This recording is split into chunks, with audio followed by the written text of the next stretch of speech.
GST என்பது வெறும் மத்திய அரசை சார்ந்தது மட்டுமல்ல, தமிழ்நாட்டையும் சார்ந்ததுதான், மாநிலங்களையும் சார்ந்ததுதான். எப்படி மாநில அரசு பல்வேறு விஷயங்களில இந்த விலை குறைப்பை பயனாளிகளுக்கு அல்லது மக்களுக்கு கொண்டு போய் சேர்ப்பதற்கு எந்தவித ஒரு முயற்சியும் எடுக்கவில்லை என்பதை நாம் பாரதிய ஜனதா கட்சி வன்மையாக கண்டிக்கிறது. ஒரு பானை சோற்றுக்கு ஒரு சோறு பதம் என்பது போல நம்முடைய ஆவின் பொருட்களின் மீதான விலையை குறைக்கவில்லை. ஒரு 10 ரூபாய் பொருளுக்கு இதுவரையிலும் 2 ரூபாய் வரி என்றிருந்தால் இப்பொழுது அது 1 ரூபாயாக குறைந்திருக்கிறது.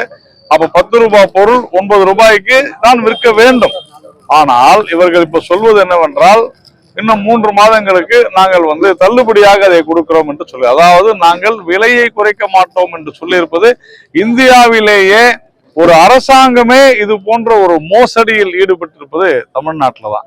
இதை அவர்கள் சொல்ல முடியாது, சொல்லக்கூடாது. அடிப்படை விலையை அவர்கள் ஏற்றி இருக்கிறார்கள் என்பதுதான் சரியானது. அடிப்படை விலையை அவர்கள் ஏற்றி இருக்கிறார்கள். அடிப்படை விலை ஏறக்கூடாது.